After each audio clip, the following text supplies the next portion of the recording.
A finales de mayo, la continuada brutalidad policial contra la población afroamericana en Estados Unidos terminó por estallar en una serie de protestas masivas tras el asesinato de George Floyd y Breonna Taylor. Estas protestas empezaron en Minneapolis y pronto se extendieron por el resto de Estados Unidos y el mundo. Diversos movimientos y colectivos antirracistas denunciaban el racismo sistémico y el supremacismo blanco que aún se mantiene en las instituciones de gobierno de la mayor parte de los países occidentales. Durante estas protestas, la mayor parte de ellas pacíficas hasta la llegada de la policía, la atención se volvió hacia estatuas de antiguos esclavistas, colonos o padres de la nación, que amanecieron pintarrajeadas, decapitadas o descubriendo nuevas tierras en el fondo de los ríos. Y la pregunta parecía evidente: ¿qué pintan las estatuas y monumentos en estas protestas antirracistas?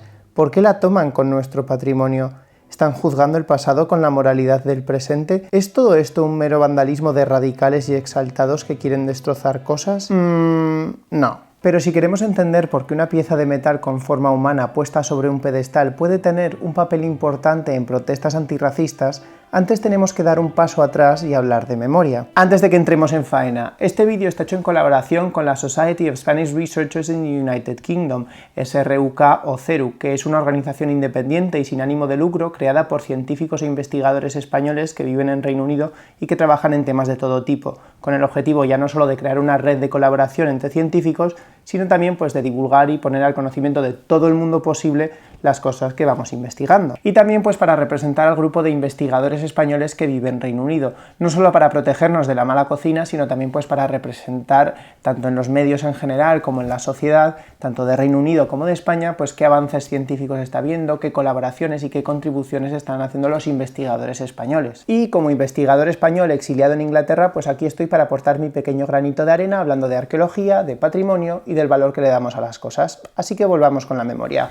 La memoria no es solo el número más emblemático del musical Cats o eso que pones a prueba con juegos del móvil. Cuando hablamos de memoria o de memoria histórica, mucha gente piensa en una cosa muy concreta y se tensa pensando que queremos reabrir heridas o despertar los fantasmas de la guerra. Pero en realidad, cuando hablamos de memoria, nos referimos a la imagen que tenemos de un pasado que consideramos nuestro. El término fue más popularizado por el filósofo francés Pierre Nora, que hablaba de cómo historia y memoria son términos hoy en día casi opuestos. La historia es el estudio del pasado, de lo que ya no es, con el objetivo de analizarlo, interpretarlo y reconstruirlo, pero siempre reconociendo que va a ser parcial o incompleto. La memoria, en cambio, es el relato de lo que ya no es y que consideramos que une pasado y presente. Es el vínculo emocional y afectivo que nos une con el pasado. Pero la memoria acomoda los hechos que le convienen al relato que intenta construir, por lo que siempre va a tender a contar medias verdades o incluso mentir, y aunque no lo reconozca, siempre va a ser parcial. Para que nos entendamos, la memoria es esa anécdota que cuentas de que una noche saliste de fiesta con tus amigos y acabaste subiéndote a la barra del bar bailando tan bien que todo el bar se te quedó mirando. Y la historia es cuando vas preguntando a los amigos y te dicen que bueno, sí, todo el bar se te quedó mirando, pero porque ibas tan borracho que sin querer le arreaste un golpe a uno de los camareros que hizo que tirase una bandeja llena de vasos. Este ejemplo no está basado en hechos reales. Y esta memoria, este relato, es además colectivo, es decir, es creado y mantenido por un grupo que tiende a querer mantenerlo como está porque tienen un vínculo emocional con él. Y para ello tienden a representar este relato en una serie de imágenes o símbolos concretos que permiten fijar ese sentimiento colectivo y reafirmarlo una y otra vez, a través de días nacionales, monumentos, memoriales o estatuas.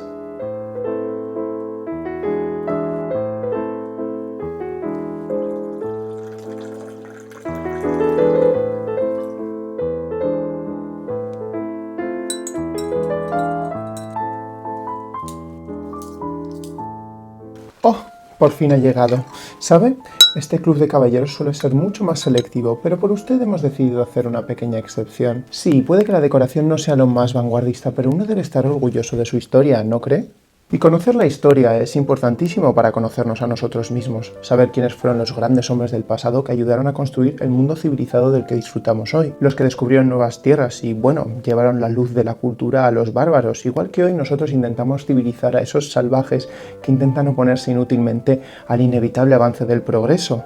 Tal es la carga que nos ha tocado asumir en el día de hoy. Y por eso es importante homenajear a esos grandes hombres que vinieron antes de nosotros y no dejar que caigan en el olvido. Estamos construyendo una gran nación, sí, pero no podemos hacerlo si olvidamos nuestras raíces. Hemos dejado al mundo un legado espiritual inigualable y eso es digno de alabanza. Y sí, puede que hayamos perdido gran parte del otrora glorioso imperio, pero Cuba, la perla del Caribe, sigue siendo nuestra. Y esos radicales independentistas han aprendido la lección y no volverán a levantarse. Pero ya basta de pensar en el pasado, tenemos que tener la vista puesta en el futuro. Nuestra nación ha crecido enormemente en la modernidad y no tiene nada que envidiar al resto de Europa. Y nuestra capital ha crecido tanto en los últimos años y... ¿ha oído? Ya anunciaron quién ganó el concurso público para la nueva estatua que adornará la Plaza de Colón. Personalmente creo que era quien mejor reflejó la personalidad y la grandeza del almirante. No puedo esperar a la inauguración.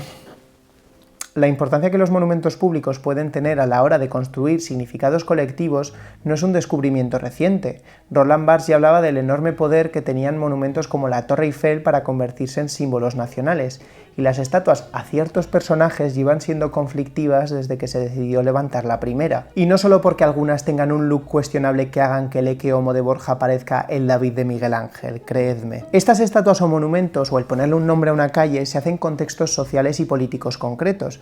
Puede ser en un momento en el que se está intentando instaurar un orden político nuevo y romper con lo anterior, o al contrario, puede ser en momentos de crisis del sistema. Por ejemplo, la estatua al esclavista Edward Colston se erigió en Bristol 174 años después de su muerte, pero en un momento en el que el Imperio Británico empezaba a perder su hegemonía y estaba encontrando cada vez más competidores en la guerra colonial. Estas estatuas o monumentos simbolizan también algo, normalmente que la persona homenajeada es digna de recordar porque tiene un significado especial para el barrio, la ciudad, la región o la nación. Se convierten en lo que Pierre Nora llama lieux de mémoire o lugares de memoria, lugares, objetos o símbolos que están cargados de un significado especial para una comunidad.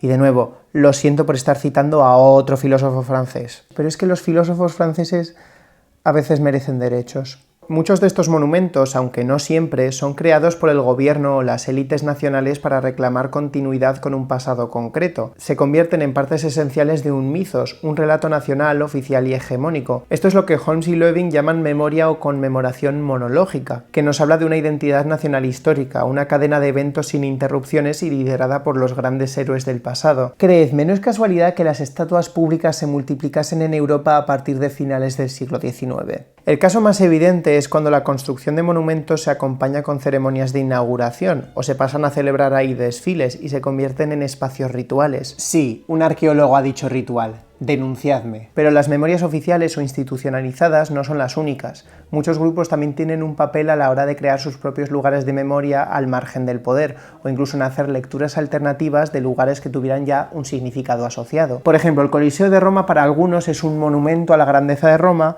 para otros es un lugar donde se martirizó a muchos cristianos, y para los ilustrados es el sitio donde Lizzie McGuire dio su primer gran concierto. Cada uno tiene sus prioridades. La cosa es que todas estas memorias quieren simbolizar algo concreto, no la totalidad de esa persona o evento. Le quise poner más gallardo. Por ejemplo, en el caso de Edward Colston, la estatua se levantó para homenajearle como filántropo, porque en Bristol mandó construir escuelas, hospitales y residencias para personas sin hogar. Pero si tenía el dinero para estas donaciones era porque traficaba con esclavos, y su ayuda era negada a los pobres si eran, por ejemplo, católicos. Estas estatuas no muestran la totalidad y la complejidad del personaje, sino una memoria concreta, que puede ser válida para algunos grupos, pero no para otros. Y por fin llegamos al meollo. La memoria es colectiva, pero hay tantas memorias como grupos, por lo que es normal que lo que para algunos es motivo de orgullo, para otros no signifique nada, sea de mal gusto o incluso causa de dolor. A mí la estatua de Colón no me ofende, es decir, me parece muy bien que porque estas estatuas, por su naturaleza, representan unos valores concretos para homenajearlos y ensalzarlos, no toda la complejidad del hecho histórico. Es un símbolo de mi ciudad y no me gustaría que fuese retirado y menos vandalizado. El problema está en que estos monumentos tienen la mala costumbre de durar, porque por algo se hacen en materiales duraderos como piedra o metal y no en azúcar, para legarlo a las generaciones futuras, o para que generaciones y generaciones de palomas puedan cagarse libremente en el padre de la nación. Y entonces este significado original del monumento se arrastra a épocas nuevas. épocas en las que puede que los valores o la memoria simbolizada por estas estatuas no sea tan aceptada por parte o incluso por toda la sociedad. Los ejemplos más evidentes es cuando hay un cambio de régimen político, como por ejemplo cuando cayó el bloque soviético, pues se empezaron a retirar estatuas de Lenin. Durante la invasión de Irak, el ejército estadounidense tiró abajo la estatua de Saddam Hussein que estaba en Bagdad y lo televisaron para que se viese y se celebrase en todo el mundo. Y en ese momento nadie en Occidente estaba escandalizándose porque se estuviese vandalizando el patrimonio histórico o pidiendo que se llevase la estatua al museo y se resignificase. En realidad esto pasa constantemente, las estatuas se retiran o se mueven porque se están haciendo nuevas obras en la calle o porque se prefiere usar ese espacio para conmemorar otra cosa. Pero cuando tienen tanto significado para un grupo de gente, pequeño o grande, pues la cosa se vuelve más complicada. ¿Y a quién vamos a engañar? Aquí obviamente hemos venido a hablar del drama. ¿Ha oído? Unos brutos han pintarrajeado sobre la estatua, escribiendo no sé qué tonterías sobre si racista o genocida. Y dirán que les ofende una estatua. Personalmente creo que simplemente es una excusa barata para justificar su comportamiento salvaje. Gente que no sabe respetar el patrimonio artístico ni a las grandes gentes que construyeron nuestra nación. Y cierto, puede que Colón no fuese perfecto, pero no podemos juzgar el pasado con la moralidad del presente, y menos a los grandes hombres como él. ¿Se imagina el terror que tuvo que sentir, la incertidumbre, al lanzarse al mar de aquella manera? Menudo valiente. Ay, no. La historia no es un lugar para juicios de valor. Por supuesto, es muy fácil condenar a un pueblo por lo que hicieran sus antepasados. Eso es vivir del resentimiento y usarlo como una excusa para atacar la historia y borrarla. Viven anclados en un pasado que ya hemos dejado atrás y... ¡Oh! Disculpe mis modales. ¿Quiere azúcar frente? Así que si las estatuas son memoria, ¿atacarlas es borrar la historia? Bueno, creo que podemos ilustrar esto mejor con un ejemplo concreto. Esto es una estatuilla de Colón que he comprado por AliExpress. Su valor artístico no creo que sea demasiado, aunque si me lo preguntas a mí, el rollo hortera y algo kitsch le da un poco más de gracia que el monumento de Colón en Madrid. Cuando se hace una pintada en el monumento a Colón en Barcelona o un acto protesta en el monumento a Colón en Madrid, se dice que se está intentando borrar la historia o que se está juzgando el pasado con la moralidad del presente. Y vamos a intentar explicar cómo eso no es exactamente así. Ahora, obviamente, si rompiera esta figurilla, hay como otros 100.000 ejemplares exactamente iguales perdidos en algún almacén de China, así que supongo que la pérdida no sería muy grande. Así que necesito que os imaginéis que esta figurilla es una de esas aburridas en mármol o en bronce en alguna plaza en Madrid, en Barcelona, en Huelva o donde prefiráis. Quitadle todo el colorido y ponedla sobre una peana, ¿vale? Vale, en esta estatua tenemos a la vez tres tiempos, a los que he decidido poner nombre en un diagrama para que nos aclaremos. Primero tendríamos el tiempo de referencia, que sería el personaje histórico o el evento al que se está intentando homenajear con la estatua o hacer referencia en general. En este caso, Cristóbal Colón, un señor genovés del siglo XV que buscando una ruta alternativa a las Indias se acabó topando con un continente. Segundo, tenemos el tiempo representado, que es el contexto histórico en el que se decide hacer esa estatua, quién la encarga, el autor de la estatua, dónde decide ponerse, etc. Por ejemplo, el monumento a Colón en Barcelona se levantó en 1888, el de Madrid se encargó en 1881, el de Salamanca en 1893, el de Valladolid en 1891, el de Cartagena en 1883... Vaya, me pregunto por qué esta obsesión con Colón justo después de las primeras guerras contra independentistas en Cuba. No será importante. Y finalmente el tercer tiempo es el tiempo vivido, el contexto histórico en el que un visitante, un vecino o la sociedad en general interactúa con esa obra de arte. Este tiempo está constantemente produciéndose tanto a nivel individual como a nivel colectivo. La sociedad está constantemente cambiando y en muchos casos pues también el entorno físico del monumento. Pero la cosa es que en una sola figura tenemos estas tres coordenadas temporales coexistiendo y realmente la menos importante es la del tiempo de referencia. Colón no fue un personaje particularmente querido o valorado como un héroe en su propia época. Fue enviado en cadenas a los reyes católicos por esclavizar a los indígenas de la Española, y también se le quitó su título de gobernador y fue juzgado por corrupción y tiranía ya no solo contra los indígenas, sino también contra sus propios hombres. Años después, en los debates de la Escuela de Valladolid, se le seguía teniendo como un hombre particularmente cruel y tirano. Así que realmente, si le llamamos bruto esclavista, no le estamos diciendo nada que no le hubiesen dicho en su propia época. Hay que ver estos millennials y social justice warriors juzgando con la moralidad actual. Pero en el siglo XIX, 400 años después, la imagen de Colón era diferente. era la del hombre que había conectado dos mundos y que había permitido así que se iniciase un imperio glorioso que, bueno, ya estaba en las últimas. Si tirase la estatua abajo estaría dañando un documento histórico, sí, pero uno de 1891, que me habla de cómo España estaba en crisis y utilizó la figura de Colón para intentar apelar a un pasado glorioso. También fue en torno a esta época, cuando ya se perdió Cuba, que empezó a proponerse que el día 12 de octubre pasase a ser el Día de la Hispanidad o el Día de la Raza, que en España no pasó a ser Día Nacional hasta 1918. Esta estatua, al final, es un lugar retórico para hablar del poder o de un relato concreto con el que tenemos una serie de vínculos emocionales e ideológicos que, bueno, son creados y recreados continuamente. Primero cuando se decide poner una estatua a Colón en la capital, después durante el franquismo cuando se decide hacer unos jardines monumentales y llamarlos Jardines del Descubrimiento, y después en 2001 cuando se decide poner la bandera más grande de España que exista en esa misma plaza, pagada por el Ayuntamiento de Madrid bajo gobierno del PP. Ah, bueno, y también es un lugar estupendo para hacer ceremonias militares. Así que estos ataques no son realmente contra Colón, sino contra su exaltación como un símbolo nacional. Ahora, aquí está el conflicto. ¿Tenemos que deshacernos de Colón como símbolo nacional? No nos vamos a meter hoy en los problemas que supone vincular toda esta idea de españolidad a Colón y el descubrimiento de América. Otro día. Por cierto, ensalzar a Colón como símbolo nacional sí es juzgarle con los valores morales de otra época.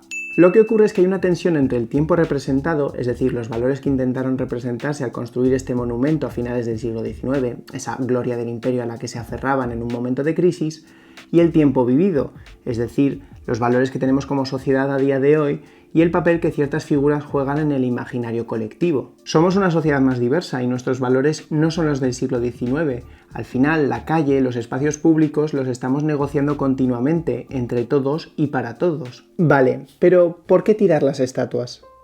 Vale, está bien, puede que Colón o Cortés no fueran perfectos, pero no podemos juzgarles con la moralidad de hoy en día. Al fin y al cabo era lo normal en su época y llamarles racistas o cualquier cosa, bueno, es hacer presentismo. Y son símbolos, no es como que no sepamos que estuvo mal, ya estamos aboliendo la esclavitud. ¿Qué más quieren? Además, estamos enseñándoles a gobernarse, deberían estarnos agradecidos. No es como que Occidente solo haya explotado a los pobres nativos. Dicen que nuestra cultura se basa en robar y en explotar.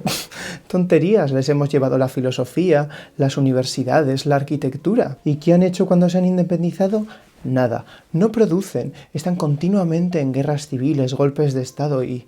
Vale, sí, algunos son ayudados por el intervencionismo de Estados Unidos para conseguir acceso a materiales, pero no es como que sean unos pobres inocentes. Eso no hubiera pasado si nos hubieran seguido vendiendo el litio barato como antes, en vez de ser tan egoístas y nacionalizarlo para ayudar a su economía. Pero claro, cuando toca echarle la culpa a alguien siempre señalan muy rápido a Europa y al colonialismo. ¿Es que no saben que los que se independizaron fueron los criollos, los descendientes de europeos? Y de todas formas, ¿por qué anclarse en el pasado? ¿Por qué no disfrutar de la riqueza cultural que resultó cuando por fin quedaron conectados los dos mundos? Rubén Darío, Sor Juana Inés, García Márquez, la música criolla, los bailes... La gastronomía, todo eso es lo que celebramos cuando celebramos esto. El colonialismo quedó atrás. Mira, yo tengo amigos sudamericanos. Bueno, vale, sí, es la chica que viene a limpiar a casa, pero la tratamos muy bien, como si fuera de la familia. Incluso estoy pensando en pagarle la seguridad social. Y bueno, cuando salgo de fiesta ya no digo eso de que el reggaetón no me parece música de verdad. Y diré más, cuando me fui de vacaciones a África les llevé unas lentes como regalos a unos chavales que las disfrutaron un montón. Y me hice unas fotos preciosísimas con unas indígenas que, bueno, me recibieron como a uno más. ¿Y los que vienen? Bueno, es cierto que no les pagan tanto como deberían y que los tienen hacinados y sobreexplotados y que en cualquier momento podrían ser detenidos y expulsados, pero eso es lo que pasa cuando no sigas el curso que marcan las leyes y entras de forma ilegal en un país. Si no existieran las fronteras, bueno, esto sería un caos, nos invadirían. Yo no soy racista, pero hay un cierto orden a las cosas. Cuando empezaron a tirarse estatuas de esclavistas, algunos dijeron que lo entendían, aunque no estaban de acuerdo con las formas, que tenían que quitarse de forma ordenada, no destruyendo el patrimonio. Y sí, es cierto, por mucho que atacar una estatua de Colón no sea borrar la historia, Esa estatua sí que es un documento histórico del siglo XIX y de cómo las élites de un país decidieron exaltar la figura del descubridor de América. Pero tenemos esta idea de que las cosas o los objetos son algo que solo es válido en su forma original o que tenemos que volverlo algo casi sagrado e intocable. En arqueología y antropología existe un concepto que se llama la vida social de los objetos, que básicamente estudia cómo los objetos están metidos en una serie de relaciones sociales que van cambiando y adaptándose continuamente a medida que el objeto envejece, que cambia la forma en la que la gente se relaciona con él, que el objeto es movido a otro lugar, etc. Por ejemplo, yo me compro un cojín de Carlos II para usarlo de atrezzo en un vídeo, pero a base de tenerlo por casa le he cogido cariño, lo uso para dormir de forma no irónica y si tengo visita pues tengo que responder con alguna excusa para no parecer un raro. Este objeto ha pasado de no significar nada a ser un accesorio irónico, a ser parte de mis rituales para dormir. Y también para simbolizar lo mucho que me cuestiono si merece la pena comprar atrezzo para 5 segundos de chiste. Y algo parecido ha ocurrido también con las estatuas, que ha cambiado la forma en que las vemos o interactuamos con ellas, de un objeto de valor que debe ser respetado a algo que puede ser vandalizado y ya no solo por el hecho de vandalizarlo, sino también como un statement político. Cuando la estatua de Colón en Boston amanece decapitada, eso también es parte de su historia, de la vida de esa estatua. Podemos seguir llevando esta estatua a un museo y de hecho ahora podemos utilizarla ya no solo para hablar de Colón o de cómo en los años 20 la comunidad italoamericana decidió levantar esta estatua para reivindicarse como estadounidenses. Ahora esta estatua también sirve para hablar, pues por ejemplo, de las tensiones raciales en Estados Unidos, del Black Lives Matter o de cómo cambia la lectura de ciertas figuras históricas a lo largo de los años. De cómo lo que para los italoamericanos era un símbolo de orgullo, para los nativos americanos o para las poblaciones afroamericanas es un símbolo del inicio del colonialismo cuyas consecuencias siguen viviendo a día de hoy. Los objetos, aunque pueda parecer que simplemente existen, que están ahí ya, tienen un significado y una vida social que nos afecta de muchas maneras que tenemos que estudiar y entender. Y sí, es triste pensar que una cuchara tiene más vida social que yo, pero chica, es lo que hay. Cuando en Estados Unidos se protestaba contra la brutalidad policial y el supremacismo blanco, si se atacaban las estatuas de esclavistas, de generales sureños o de padres de la nación como Thomas Jefferson, es porque esas estatuas también son parte de ese sistema. Sí, una parte menor y mucho más simbólica que el policía que te está lanzando gas lacrimógeno o las leyes que fueron diseñadas para segregar a las poblaciones por barrios o hacer más difícil que la población afroamericana pudiese ir a votar. Pero una parte igualmente, y una que exalta esos valores coloniales que están en la base del problema.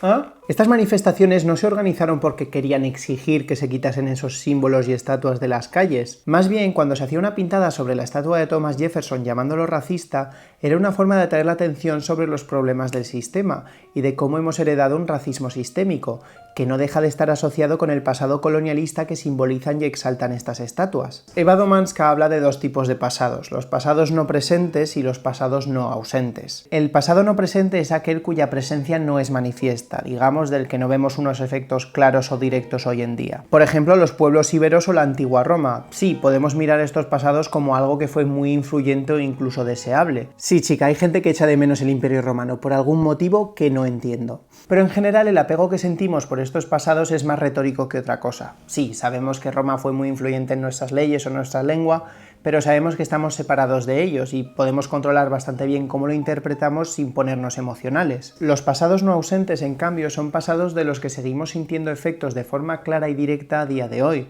Son pasados que nos acechan como un fantasma y que no podemos controlar para dar una interpretación más concreta porque consideramos que estamos todavía viviendo sus consecuencias directas o porque tenemos un vínculo emocional más directo con ese pasado. Por ejemplo, la Guerra Civil en España. Los profesionales que estudian este periodo pueden intentar abstraerse para intentar ser lo más objetivos posible, pero sigue siendo un tema altamente conflictivo. Y aunque para muchos, sobre todo de ciertos trasfondos privilegiados o aquí en Europa, podemos considerar que la conquista y la colonización de América o de África, pues pasado está, para mucha gente no es así. Y no porque vivan anclados en el pasado, o por resentimiento, o por victimismo, sino porque siguen viviendo las consecuencias del colonialismo europeo y de las relaciones que se establecieron entre lo que llamamos el norte global y el sur global. El colonialismo ha afectado tanto a todas las culturas de todo el mundo que es muy difícil, por no decir imposible, ver la extensión de todos sus efectos, pero siguen siendo bastante evidentes, desde el nivel de las relaciones internacionales hasta los estereotipos o comentarios racistas que puedas soltar en una conversación casual con tus amigos. Así es, José Francisco, sé que te reías cuando en Aida llamaban Machu Picchu al único personaje sudamericano, bajo la excusa de que el pasado es el que es, no podemos juzgarlo con la moralidad del presente.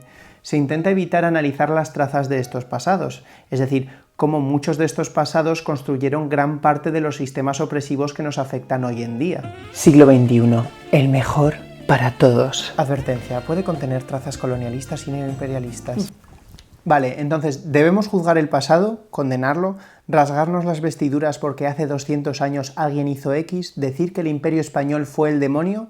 No. ¿Dónde está la tapa del ron? No se trata de flagelarnos, se trata de entender cómo creó o afectó a dinámicas que siguen presentes hoy en día y que seguimos homenajeando. El conflicto no es con la historia, sino con la memoria, con el lugar y la cualidad que hemos decidido dar a eventos o a personajes que consideramos que son padres de la nación o grandes personalidades que merecen ser veneradas en una plaza. Si no podemos juzgar el pasado con los ojos del presente para condenarlo, tampoco deberíamos poder hacerlo para exaltarlo. Cuando se dice que al atacar estatuas se está intentando borrar la historia, en realidad es al contrario, están creando historia y por eso a mucha gente le duele o le ofende, porque están arrastrando la memoria, ese relato intocable que exalta un aspecto concreto, al terreno de la historia, el de los debates, las problemáticas y los matices. Están obligando a afrontar la idea de que, por ejemplo, Thomas Jefferson pudo dedicarse a escribir la Declaración de Independencia porque tenía esclavos trabajando sus tierras y tenía niños esclavizados fabricando clavos para él. Que sí, que Thomas Jefferson escribió: sostenemos como evidentes estas verdades, que los hombres son creados iguales, que son dotados por su creador de ciertos derechos inalienables,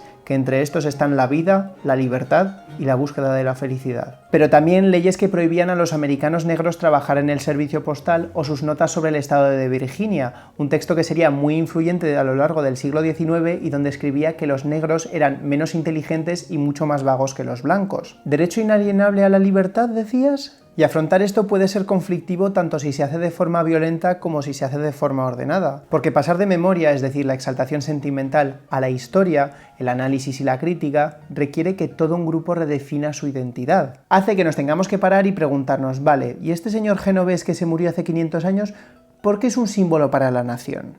¿Qué significa para mí? ¿Qué hace aquí esta estatua? Y sobre todo, ¿por qué es tan absolutamente sosa? Por el amor de Dios, ¿dónde está el horror kitsch? ¿Dónde están los ojos saltones y los colores?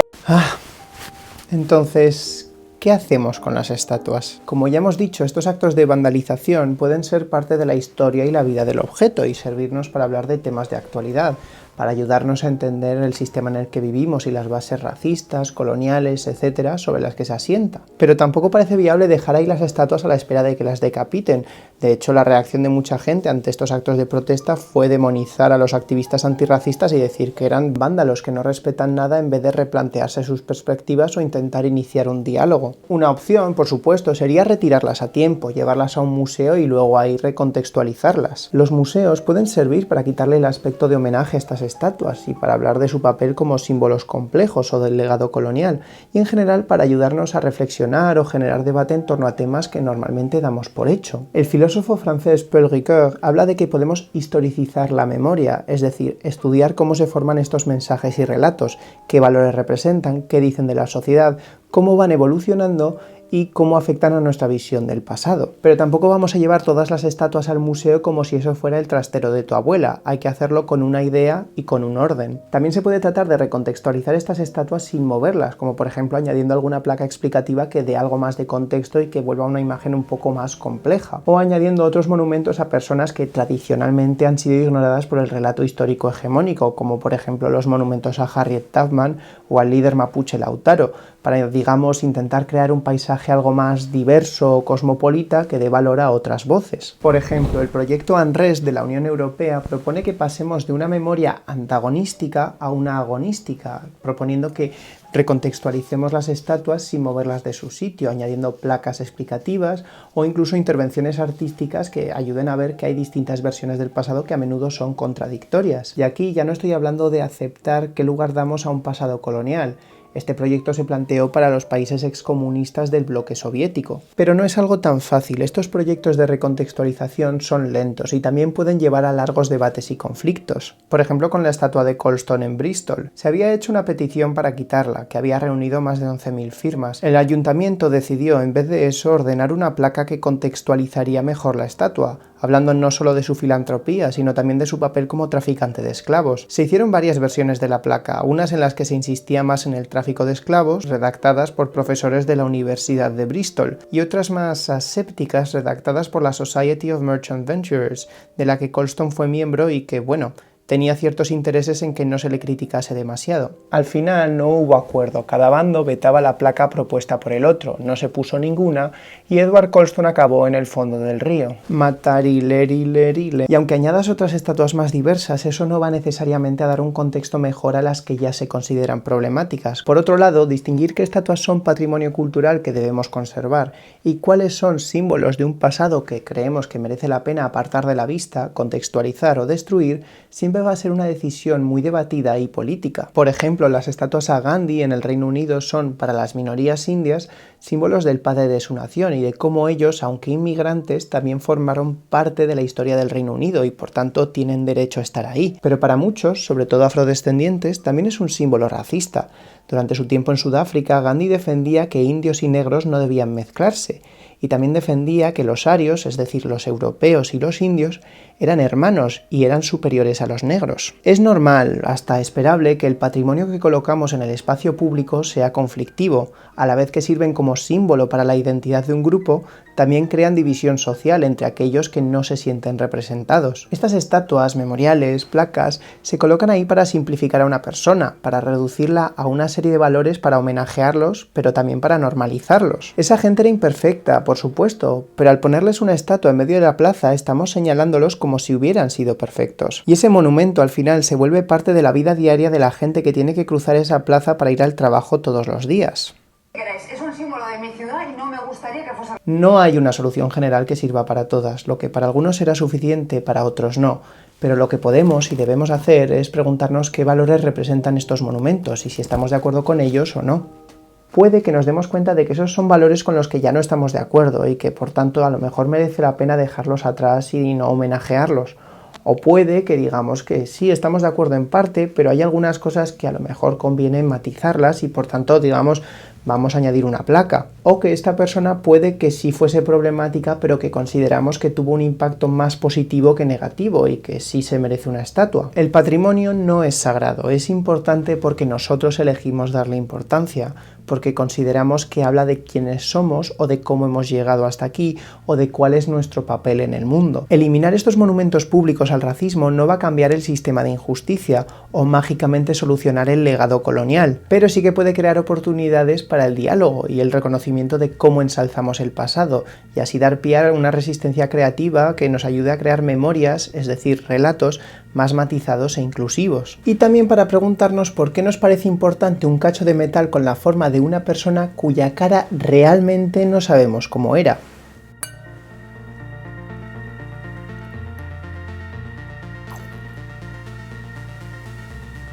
Esto no está sponsorizado, por cierto. Mano a Lautaro. This is what dreams are made of. Hello.